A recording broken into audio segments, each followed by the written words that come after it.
And we are live. Just got home from work a few minutes ago. And we are with NSPS TV, Paranormal Podcast Show, this evening. So, guys, how are you doing today? Doing great. How you guys doing? Pretty good. A little tired from the week. Got about 50 hours in, so can't complain too much about that. Well, you know what? Once that paycheck hits, man, it's all smiles, buddy. Oh, hell yeah. You kidding me? That's what I work my ass off for, is to get paid. Hey, I need a loan. Can I get a loan? Oh, no. It's all spent by the time it hits my hand.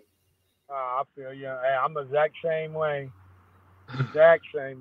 Oh, yeah. So, guys, I'll fire off some questions, I guess. Joe may or may not. Depends on his mood, I guess. So, right now, I'm sharing this out, so. But, yeah, so basically what I try to do is I ask questions of new guests, starting out with what got your interest and got you started in doing the paranormal? Justin, you want to take that question? Can only answer for myself. Yeah, sure. Exactly. You know, one okay? Answer, and then the other can answer. I was a late bloomer. Like, I had an aversion to any kind of like supernatural things. I think I started watching X-Files. I think after that, I was kind of like, maybe I could watch some paranormal shows. And then I found a couple, and I still watch them. But, you know, once I saw like how close, like a lot of the places that they filmed at were close to me. Like I'm in Central Texas. Mm-hmm. One of them was Goatman's Bridge. So I went out to that one. I saw it wasn't so bad. It was actually a lot of fun. There was a lot of people there that I met, and Ghost Lab, the Kling brothers did one at Yoakum Hospital, and I went to that. It's all downhill from there. Now I'm on a team, and we poke around in abandoned places at night. I'd never look back. But yeah, I think just maybe TV desensitized me to it, because I never imagined myself doing this kind of stuff. If you'd asked me like 20 years ago, you know, I'd be like just playing video games or something. But I'm a fan now. What about you, Terry? Well, yes, Terry. You know, the thing about me is, guys, that my mind is constantly running. I'm constantly thinking. Even when I'm sleeping, my mind constantly thinks.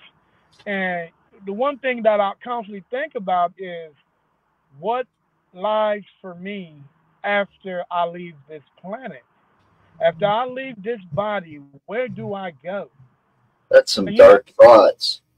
Yeah, and it's not really dark thoughts. That's more deep thoughts. Well, I don't know. You go down that rabbit hole, you can go into some dark places. Possibly. Yeah. Right. So instead of going to the dark places, I want to go to where I can see the light, I can see my family, I can do this, I can do that. But first, I had to think about it. Is that where you really, really go? You know, so the best place to get these answers is talk to the people that's already there. You know, so I work at Buffalo Wild Wings part-time, and I'm like, wow, man, why not? You know, I was just thinking to myself, and I said, self, why not just put a team together? And myself said, hey, you know what? That sounds like a great idea. So, you know, we put a team together. So we're like, man, if I can find a lot of people that think the way that I do, then maybe we have something. And of course I did, you know, but, you know, some of the OGs of the team are no longer here. They moved on to bigger and better things. But you know, I've come across a great team. I have a great team now, and you know, and I won't change these guys, you know, for the world. You know, and we're all out there seeking, you know, searching for the same answers. Where do we go after all said and done? And that is my goal to figure this out. That's a very ambitious goal. That is deep and very ambitious. I like that. Thank you. So when you guys go out and do investigations, where do you like to go? You know, and the thing about Texas, and Justin can validate this. Texas is a really big state. There's a lot of places here that are undiscovered. There has not been many ground, and we've actually found a couple of locations here in Central Texas.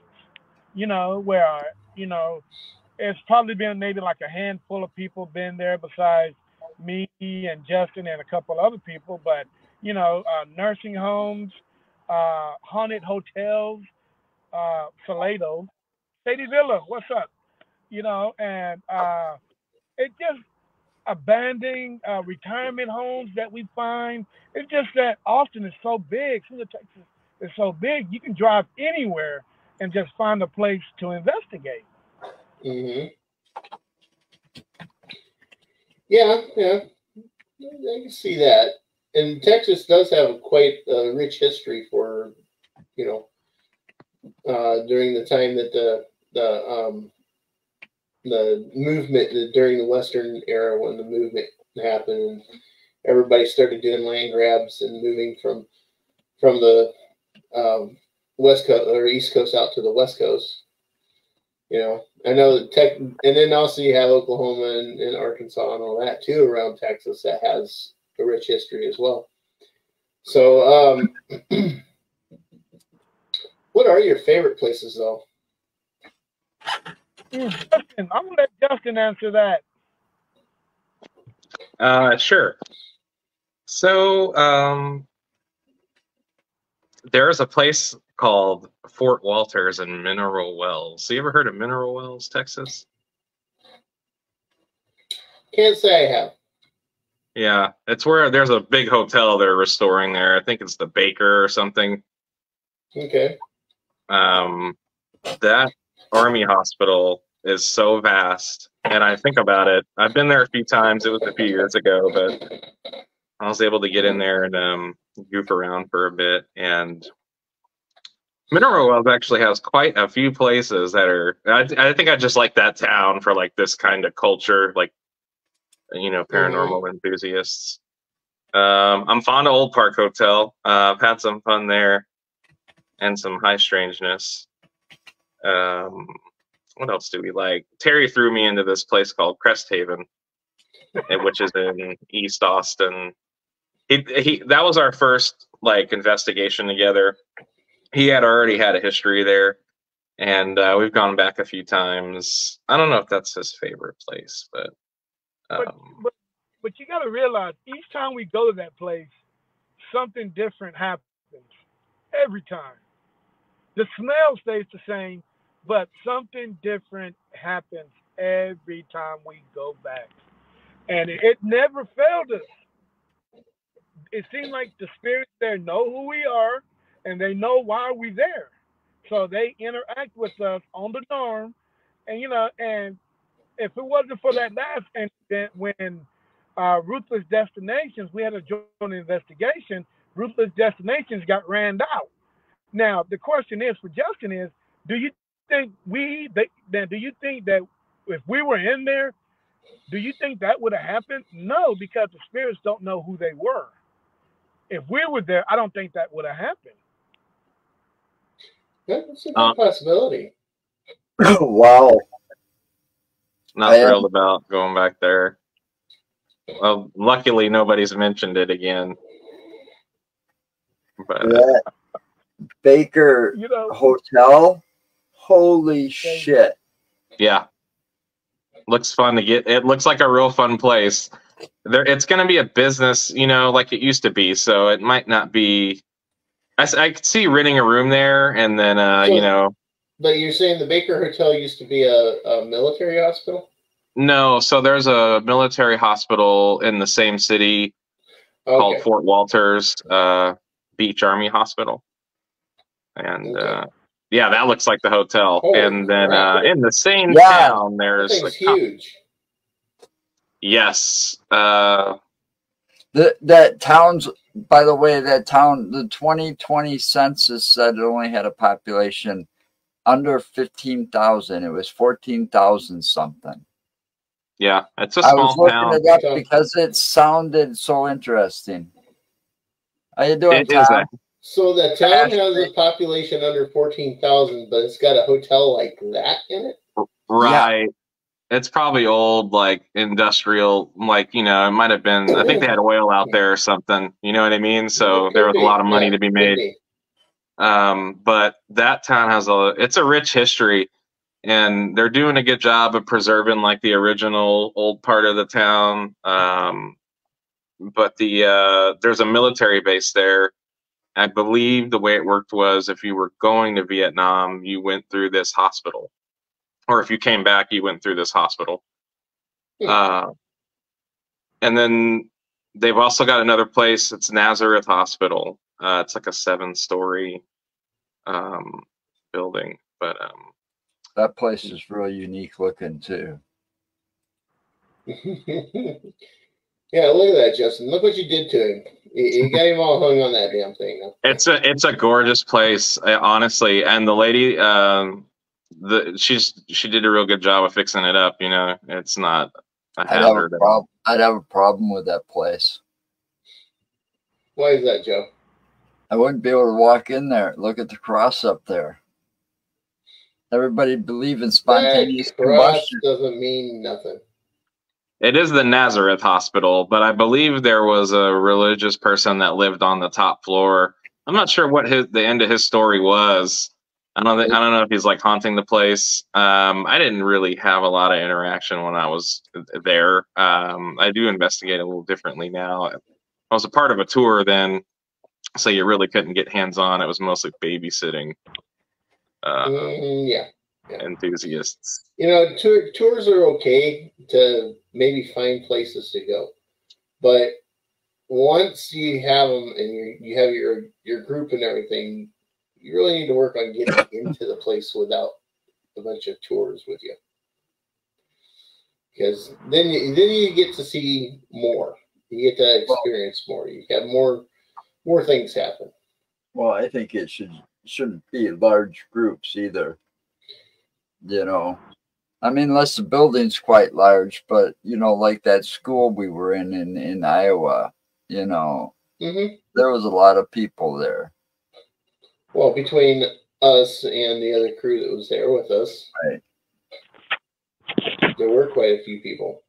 So you had a lot of, possible ways things could get polluted. Yeah, definitely. So do you guys stick with just buildings, or do you ever go out to like cemeteries or anything? Oh God, please. Hey, I am. Okay, which one do you have a Tesla? I think I'm gonna change the name from NSTS TV to some kind of cemetery thing, because cemeteries, a lot of people talk down on cemeteries. Oh man, this is the place where the dead goes to lay their heads. There's nothing going there. There's nothing this.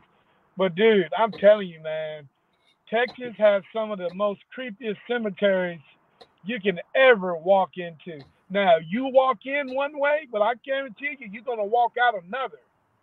You know what I'm saying? So I love cemeteries. I don't believe in some of the stories that, cemeteries are quiet. No, that's not always the case, man. There's always there's always that cemetery where it's hella active.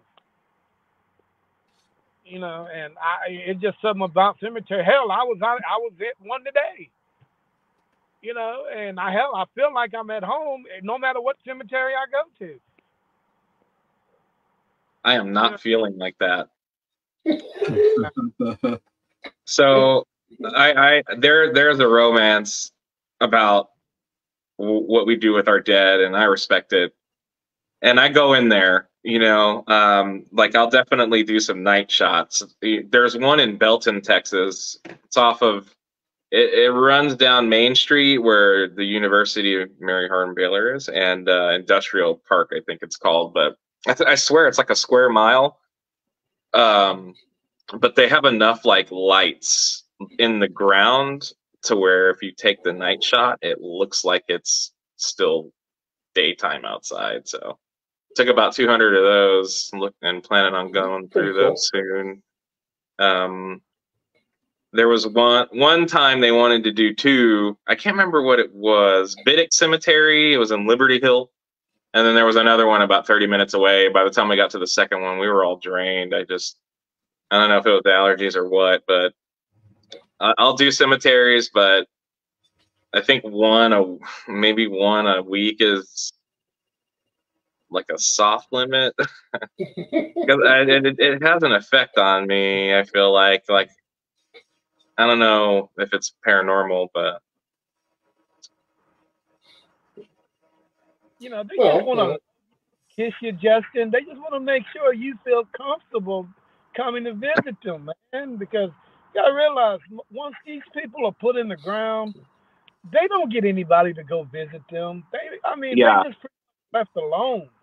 I do want to visit them because I can't imagine, first of all, I wouldn't be buried because I just want to be burned. But it's just like we'll use the spirit box there, and there's people talking. It's not bleed from the radio. Mm-hmm. It's like distinct voices. I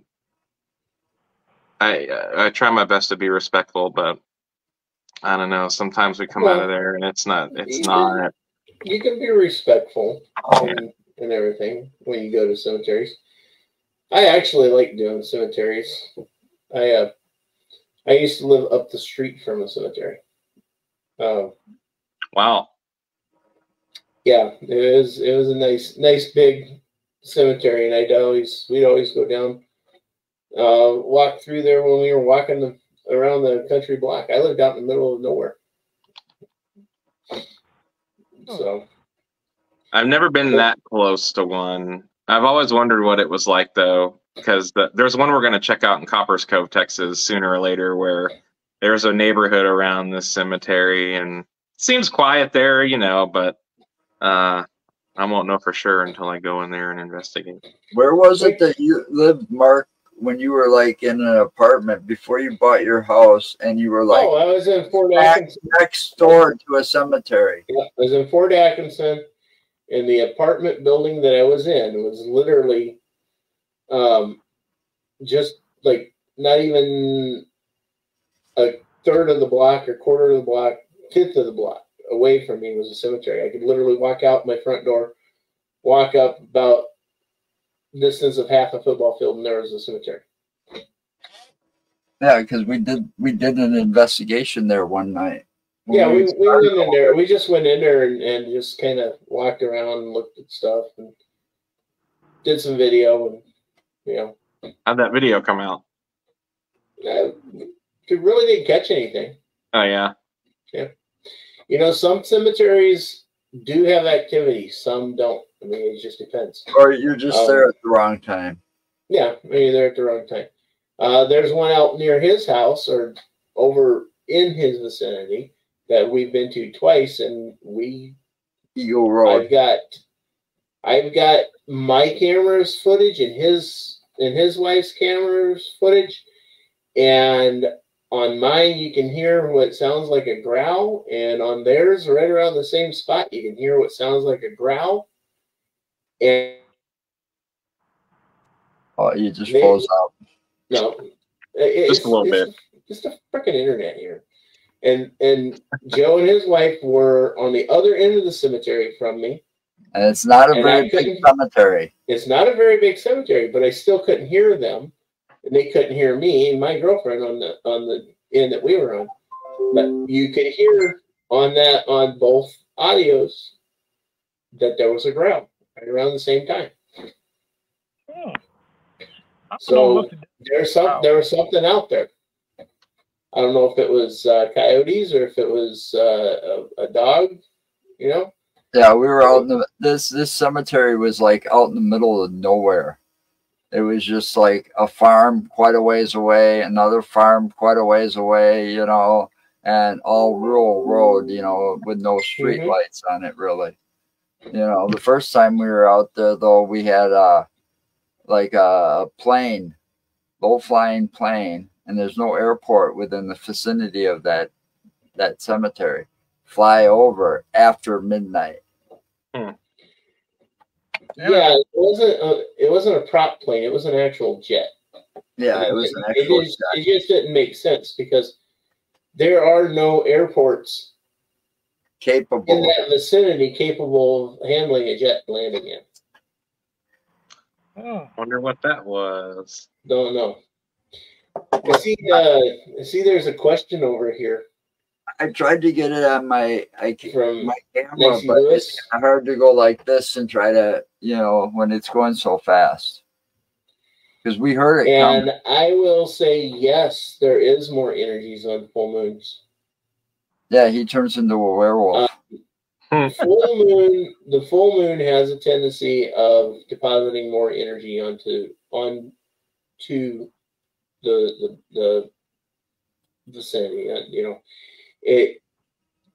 that's when a lot of Wiccans like to do their magic. Full moons is when you can get your purification waters, your moon water. That's the best time to get your moon water. And you know, and I thought I was the only one that climbs on people's fence and holler at the moon on a full moon night. No, I'm a lichen. Yeah, I've been trying. Hey, man, that's the best thing to do, man. I've been trying to get Justin to do that. It's so breathtaking, man, to actually stand up on a 6-foot fence, holler at the moon, and let people look at you like you're crazy. Hey, you can't get no better than that. Well, you know, I do that anyways. I do that every day because I've got a Siberian Husky, so I do that just to egg her on and to get her going. But yeah, it just so yeah, I like cemeteries. I find it peaceful. Very. Yeah. When I walk into a cemetery, I because I'm a Wiccan, I walk in, I say a little prayer, and I thank the spirits that may be there for allowing me to be there. You know. Trust me, they didn't want you there. They will get you out one way or another. How do you feel about offerings? Do you feel like you need to have one? No, you don't really need to have offerings. As long as you're respectful and you ask permission before you do it of the spirits that are in the vicinity. We got this one friend. Sorry. No, I was just going to say, if they don't want you, it's like Terry's saying, if they don't want you there, they're going to let you know. You know, they will respond to you if they tell you, like if you're doing an EVP or something, and they're mad at you because you didn't respectfully ask to be there and ask them questions, they'll probably tell you to leave. Now there are a few locations though that the legend or the lore or whatever about the area will say that in order to see or experience whatever might be there, you must bring an offering. Okay. Yeah. For example, And we didn't do this, and this is probably why we didn't see anything, because we forgot. I mean, it was a long road trip for me and the wife. When we went out to Devil's Punch Bowl, we were supposed to bring Skittles and set them down by somewhere down by the waterfall. That was a place that's supposed to have gnomes and fairies. Yeah, it's supposed to be an area that's thinly veiled between the Fey world and ours, and that they're capable of moving between it. I think we caught a fairy once. Yeah. It was a light that was so luminous. It, like, even on video, it kind of freaks me out. But Niecy Lewis is the one that actually saw it. It just didn't seem like a bug, because like when I go frame by frame, it almost seems brighter than the light we had on, like it, and it comes out of nowhere. Hey, Joe.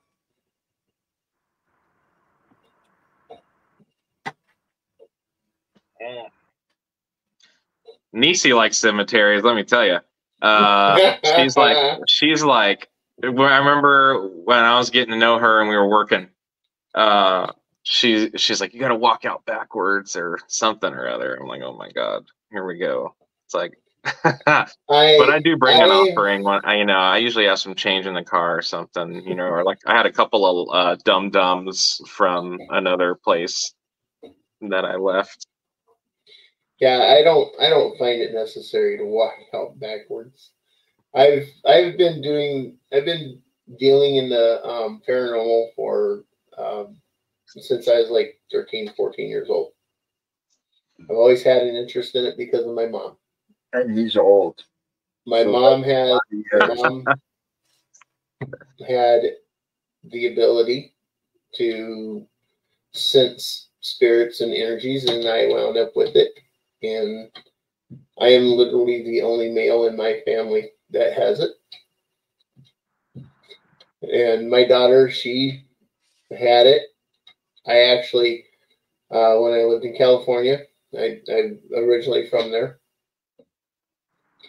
I walked in the house looking for my daughter. I could hear her, but I didn't see her. And I found her in her closet, sitting in the dark. She had a ball in there with her. And you could hear her talking. I could hear her talking and playing and laughing. So when I opened the door and I said, Kayla, what the heck are you doing in here? She tells me, she goes, well, I'm playing with the boys. I'm like, boys? What boys? Ain't no boys here. I'm playing with my cousins. Well, the house we lived in was a double wide trailer house that was right next to my mom and dad. It belonged to the house originally belonged to my brother. Him and his wife, their first children were stillborn. And then they were twins. And they were boys. And they lived in that house when it happened. Oh, wow. Interesting. So, needless to say, it didn't faze me. But because of that, I knew my daughter also had the ability as well. But her mother, on the other hand, got freaked out all the time about it, and she wouldn't let me teach her. So yeah, I've been around this stuff for quite a long time. You know how most people have the flight or fight response? When you get spooked, you're either going to run or you're going to just stand your ground. I stand my ground. I've always, for some reason, had that stand my ground and fight type of response to things. We had a couple of those when that happens. Thanks for sharing that story with me about your family. That is that'd be horrifying to me. You know, if I was 13 or 14, or just like any kind of extraterrestrial, like alien shit. You know what I mean? Like, or like a predator coming down and like killing us and stuff. I think it was just an irrational fear, but eventually I got out of it. But my origin, you know, I don't really have a. I don't think I'm have a background in like let's see, an extra sense or whatever. You know what I mean? Like empaths. But we've had a couple of instances where flight or fight kicked in. That one time at Crest Haven, sounded like a bomb went off in the ceiling or something, and somebody ran. It wasn't me. So did they run or did it run? But in his defense, he does come to work in a tracksuit, like he's ready to run. But you know, that's okay, and you know, I joke about it, but there are people that just they have that flight response. You know, if something happens, they take off. You know, they're up. Did Terry freeze? I'm not sure. I think Terry froze. I think He's got the same expression on his face. He might be on cellular data. Out yeah, audio. Cellular? He might be on cellular data. Yeah, I know you hear Joy. Is that your pup? Yeah, she's a purebred Siberian Husky, and a pain in the butt, and she's and people just got home here, and she's going nuts saying hello.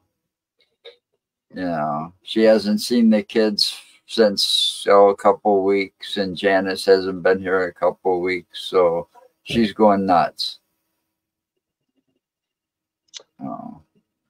Yeah, that happens. Well, I think Terry might be having a technical issue or something. Yeah, it looked that way because now he's dropped off. So well, it happens when you're driving and trying to podcast. One of Janet's. Well, he's not driving. He was actually sitting in still. The car. Looked like he was sitting in a car though. Yeah, I think he wanted a strong signal and maybe can't get it inside where he's at. But. Yeah, it's a possibility. Depends on what network you're on. Should you ever go looking for cryptids? We have a guy that Terry's known him for about 4 years now. He'd like to get on the show. He has data issues though too, so it might be brief. Will the link work for him? It should. Should work for any of them. Anybody that's got it. All right. Yeah, Joe should have been able to send it to pretty much all of them. Oh, it went through to like their group page.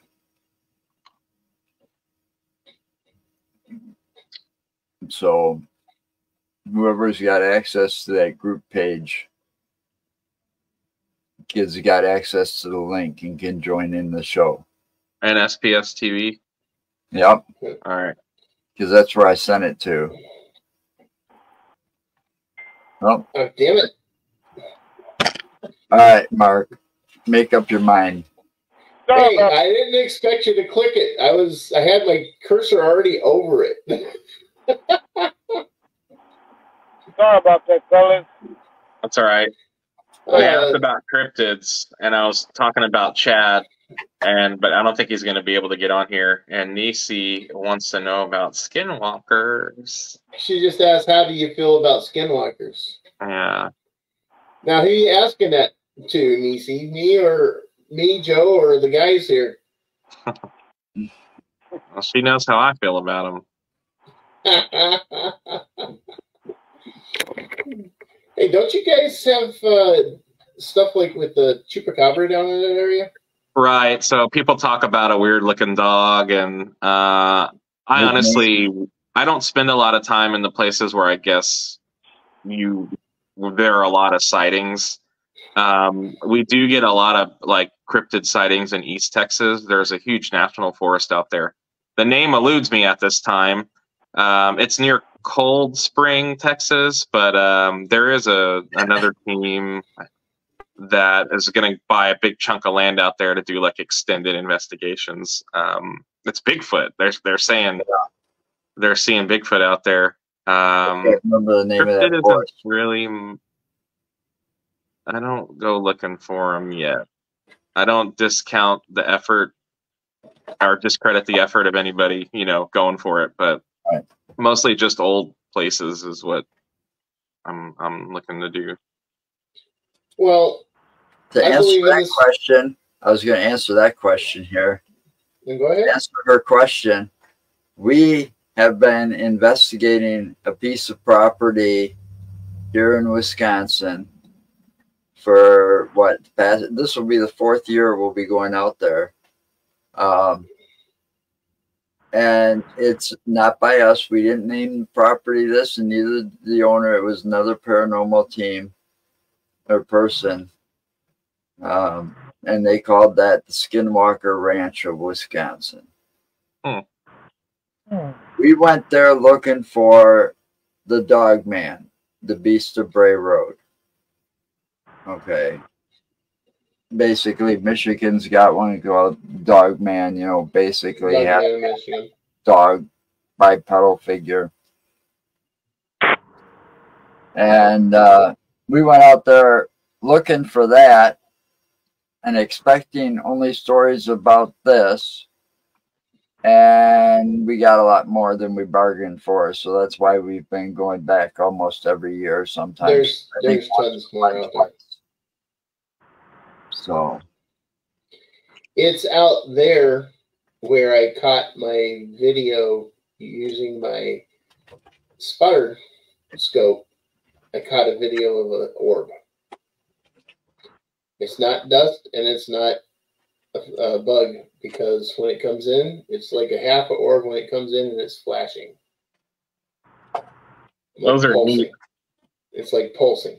Right. It gets about midway through and there's like this little glitch, and all of a sudden here it is, a full orb, and it's still pulsing. And it just keeps moving across the screen. Yeah, that one night investigation though was one of that's when that happened too. That night we were there for that night investigation. That was early on in the Oh night. my God, that was and then you and Dale got on thermal camera. They picked up a bipedal figure that was in the edge of the cornfield, and we had everything set up closer to the barn, and they picked that up, and I was letting them do their stuff because they were working together, and I just took my camera. I had my body camera, my voice recorder, my camera, my other HD camera, and my flashlight, and I went walking down towards the swampy area, the back side of the property. And it kept sounding, because I had the cornfield to the left of me, it kept sounding like something was walking through the cornfield. And then I would stop, pause, look over at it.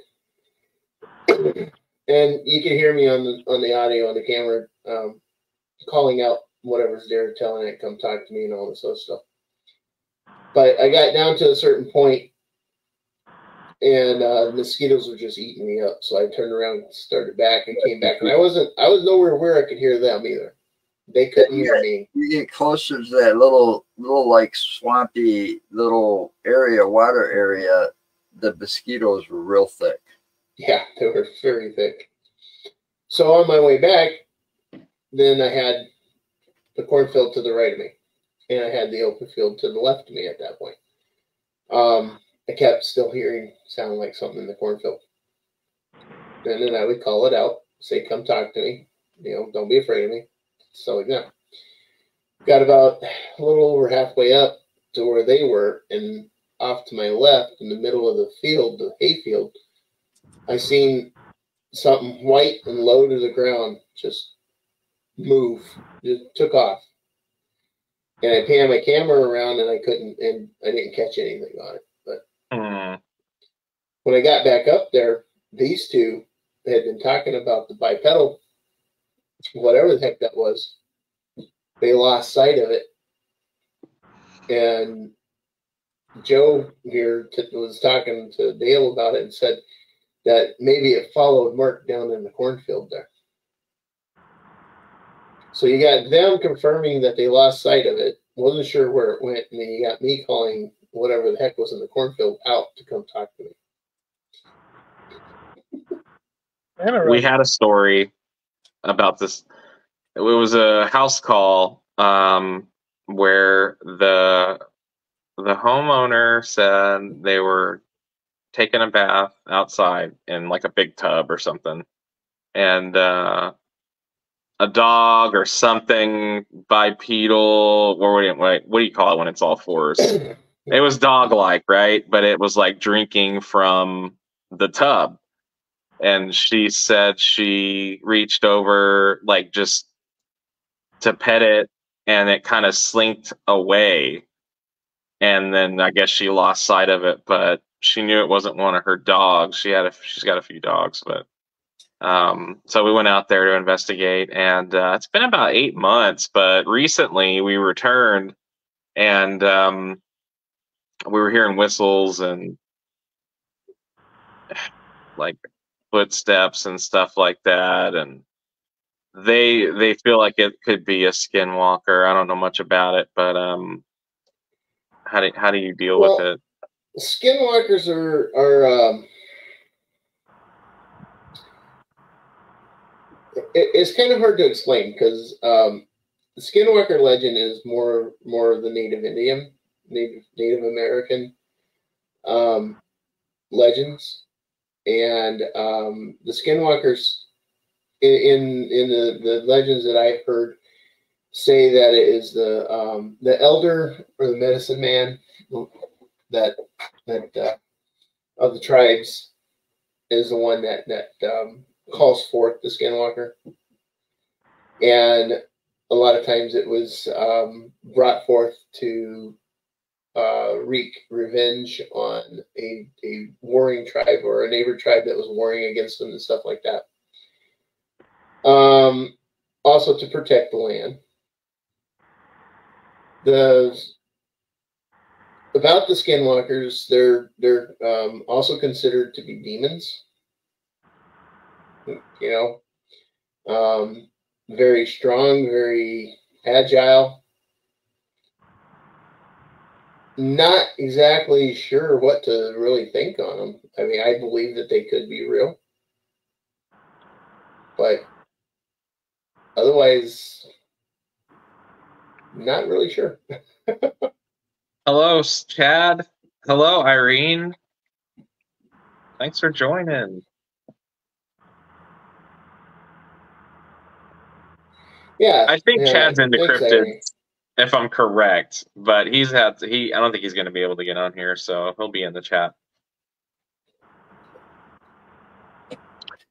We're worried that we might be dealing with one, so we're going to go back out there. I don't know much about him, so but I did. There was a moment where we were inside of a location, and it sounded like somebody walked up the patio and tried to open the door a few times. Could have swore I heard a whistle, and it wasn't any of us. It sounded like it was outside the house after we had entered, and everybody was inside and accounted for. Mm-hmm. But the dog, I think what really brought us out was the dog, because like we met her and we know her pretty well, and she's got a few dogs and they all have their behaviors. Her main dog, though, I guess the one that's the most needy, is very skittish, but not with her. So whatever it was comfortable enough to get water out of that tub, but didn't attack her when she touched it, because she said she touched it. But when she peered at it, it wasn't hers. You know what I mean? It was some other animal. It was something different. Yeah, and it's like, it's not uncharacteristic. You know, in Texas, you know, it gets pretty dry, it gets pretty hot. So, you know, if you see, if you're an animal and you're thirsty, you know, then you're going to get it where you drink. Yeah. But you know, her intuition and her knowledge of this kind of stuff, I feel like we might have found one in Texas, and I was just curious. I know Nisi asked, but how do you? It's a possibility. Yeah, how would you deal with it if you knew it? If you knew what it was, what is the next thing you would do? Well, my dumbass, I'd try to communicate with it. Oh yeah, yeah. We might. I say that because, like I said, my dumbass, because I don't fear stuff like that. You know, the background that I have, the things that I've seen and experienced when growing up. You know, the town I lived in, we have a park there that's next to a river, and it's called Kingston Park. We used to go. Me and my friends used to go hang out there from 10 o'clock at night until 2-3 o'clock in the morning, and we would actually see shadow figures in that park. You could see the shadows running from tree to tree. Oh, that's we creepy. we never brought a camera or anything, which we should have. That would have been cool. And then there's one of them that is a white figure, and it will get behind these trees and hide behind these trees and peek out at you. Because those are like $13, almost $14 each. Hey, mute yourself, Joe. I was muted. She had to get her last 2 cents in. I'm sorry. No, you're not. Are we talking about the price of cheeseburgers right now? No, we're talking about soda. trying to find my soda. I wrote to Pepsi, and they're saying, "Oh, they're trying so hard to get it restocked." And it was restocked, but it wasn't there. Oh man, that's a drag. Somebody beat you to it, I bet. No, they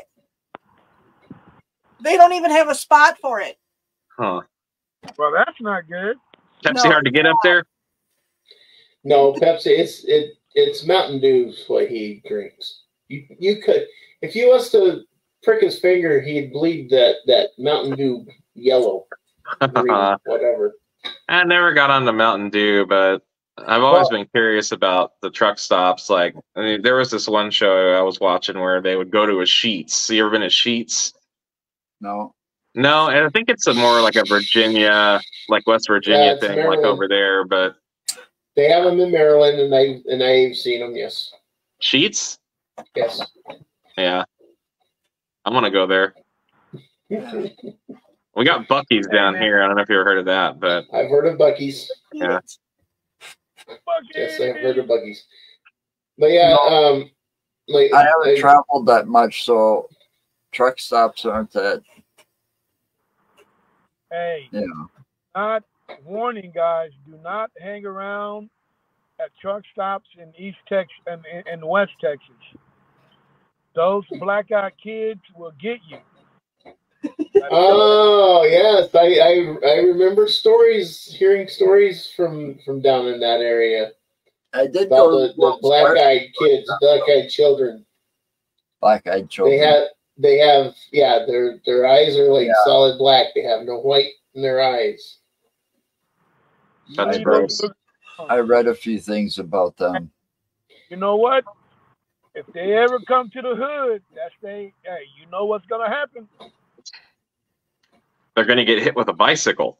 And they all usually that might be why Janet over here says she hates cornfields. They're creepy. I've never been in one. Because that's where the stories come from, that they're coming out of the cornfields. Children of the corn. Yep. I don't know. I know they're getting a little bolder than ever. You know, first it was the truckers at the truck stop. Now they're getting to the point where they're actually ringing on doorbells at houses. So they're getting a little bold. I mean, I don't know what's going on. Alien hybrids. Yeah, Well, I know. If you want to know what I think they are, they're alien hybrids. But I went to the world's largest truck stop once, and there was nothing there like that. Thank God. The females are looking creepier than the males, because the females, when they wear the hood, you could actually see the sheer blonde hair that's coming down between, you know, their shoulder blades. And man, you're like, okay, nobody's hair is that freaking blonde. First of all, Alien hybrids. it's freaking 200 degrees in West Texas. Why do you have a freaking black hoodie on? And third of all, I can't even think of third of all. But damn, come on, man. These guys, they're out of control. Somebody got to go over there and handle the situation. You do realize we are actually in the Great Awakening. Oh, yeah.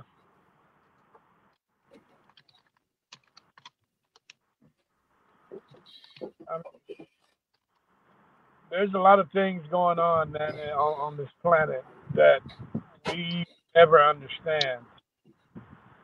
You know, Yeah. but maybe with me and my buddy Justin, we will figure these things out. Well, talk to CERN and ask them how that portal they keep opening is working out for them. Yeah. You know, we're, you know, down here in Texas, we're really trying to figure out because what's going on. Because, you know, one thing about Texas, we're very curious people down here. I mean, a lot of us, you know, when we see things, most of them will run, but a lot of us will stay our ground and just try to figure it out. Because one thing I do know is everything that's out there, it's not totally against us. No, not everything. So, you know, guys, if you guys ever see something that you don't understand, don't run away from it. Just, you know, try to figure it out, communicate with it, and you know what? You might have the best time of your life. You never know.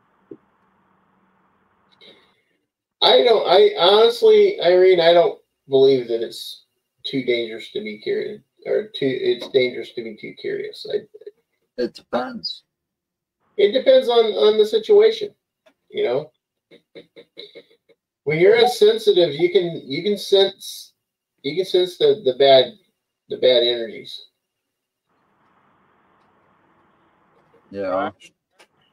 You know, Remember but that saying, people, you know, the thing about curiosity is, you know, as our grandparents and our great Kill the cat. curiosity kills the cat. satisfaction brought him back. Here you go.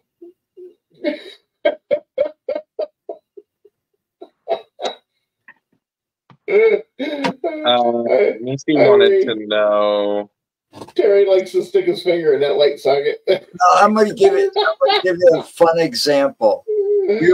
Because, all right, say somebody, you know, no name on it, just plain brown wrapper package arrives on your doorstep.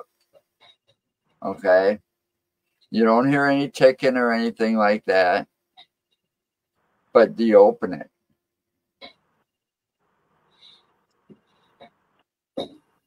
Are you going to be curious enough to open it and risk your life to say somebody might have planted a bomb and set it on your doorstep? Or This is, you know, that package that you were just talking about? This thing showed up at my doorstep, and I opened it. You'll never know what it. You'll never figure it out what it is. I know what it is. It's my webcam.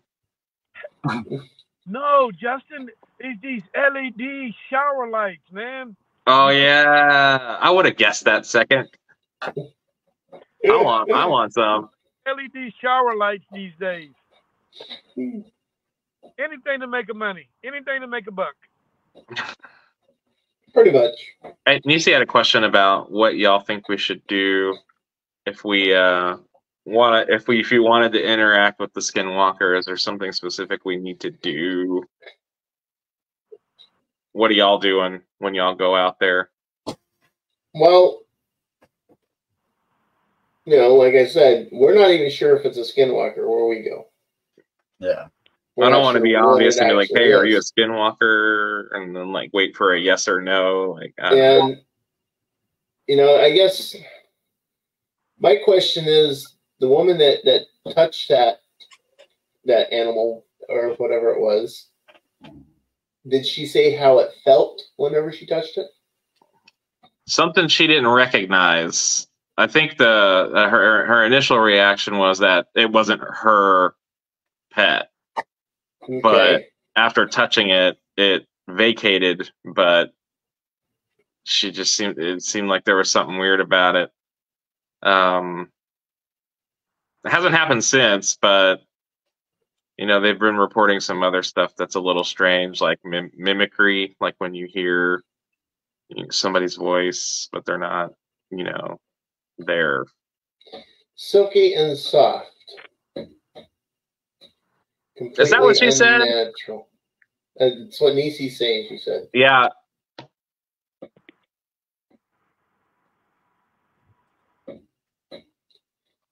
So, I mean, interacting with one, a true Skinwalker, I wouldn't really want to interact with it. Because a true Skinwalker is there for a purpose, and that's to protect the land. And to protect the whatever. It's protecting something. Yeah. Okay? That's a true Skinwalker. If it's some sort of creature that is more of a shapeshifter, you wouldn't know if you ran into it or not. Yeah, exactly. So with something like that, I would trust my gut.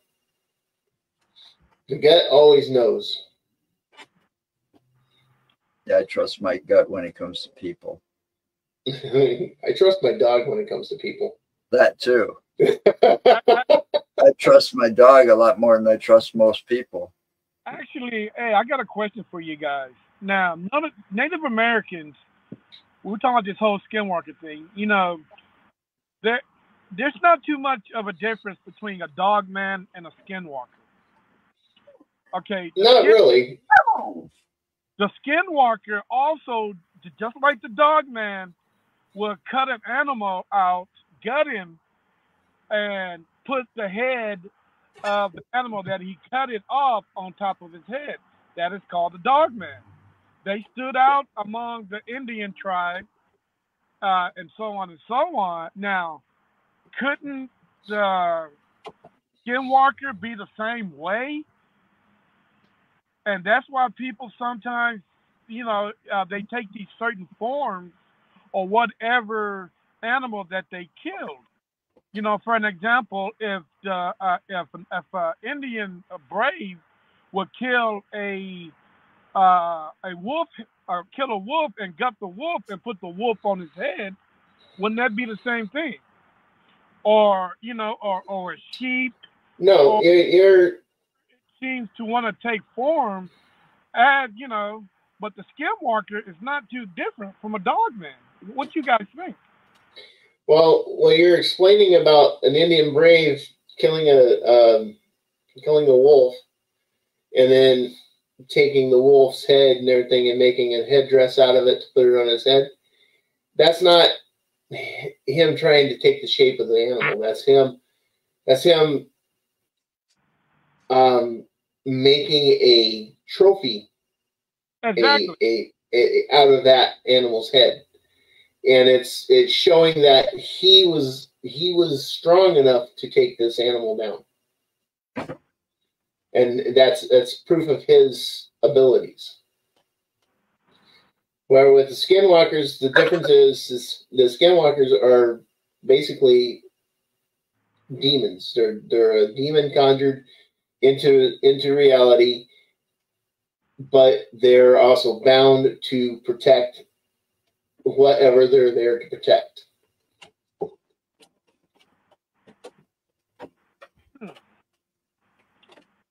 Wow, we're gonna, you know, that'd be that. You know, we can debate that one. I'm open for a debate. But You know, see, with the brave. dog man and that that has got so many theories around it, like Bigfoot. You know, I mean, people are saying, you know, it's a werewolf. Some people saying it's like a half man, half dog. You know, there's all kinds of theories. They're even saying it's like a possibility that the reason they're seeing something so large is it could be a hybrid of something, you know, or that it's like a dire wolf, which is supposedly extinct. Yeah, but dire wolves were never in the Americas. Dire wolves were always over in the European nations. But still, anything's possible. That's a big dog. It is. Just want to give it just a soft stroke right across the head there. As it is, though, wolves are pretty big. Yeah. You can immediately tell the difference between a wolf and a coyote when you're out and about. Yes, Oh, yeah. you can. Because of the size, and not just the face. The size is also a big difference. I really like those black wolves with the gold eyes. It gives me the real. That's when I know I'm looking at a wolf. You know. Yeah. I like that one picture of the woman sitting next to the wolf. You just got to be careful. You run into a lone wolf, or you're walking along and you run into a wolf, and there's just one wolf sitting in front of you. You got to remember the packs around somewhere. Yep, you're going to realize that you're surrounded. You are surrounded.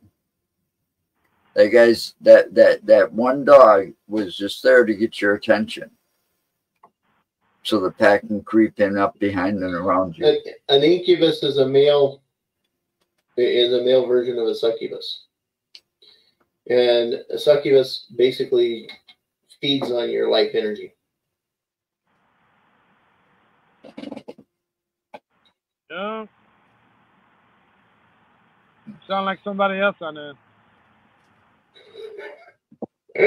Well, it's been fun. We're over the hour. We're a couple of minutes over. Thank you guys for popping in and talking with us. Hey, man, no problem. Nice to meet y'all. You know, yeah, nice to meet you guys. You know, some of these topics is really up for a real debate. Like the difference between a dog man and a skinwalker. I mean, we can debate all that on another time, but it's really curious because I think, you know, real short, I think they're probably one of the same, you know, but we can debate on that. I'm not certain on that because I think the dog man or wolf man is an actual lichen werewolf. And that the skinwalker is a demon. Makes sense to me. That has been brought forth to protect whatever is there. So all right. So if lichens exist to vampires, possibly. I wouldn't doubt it. I wouldn't doubt it. With the things that we're discovering now in this world that are coming to light that have been hidden from us for so long, I wouldn't doubt that because you got to remember it this way. Remember it this way. Okay, I'm gonna leave you with this. Legends and folklore have always been set in some sort of truth. Right. I agree. Okay, legends like dragons, legends like fairies, legends like lichens and vampires and all that have always there's some sort of truth behind it. Right.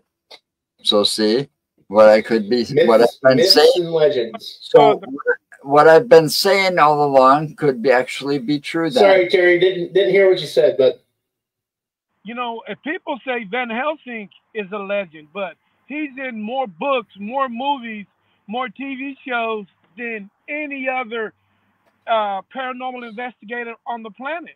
and people think he is a myth. But how can somebody that has his name so well known, it's got to be some kind of truth. This guy has got to existed at one point in time.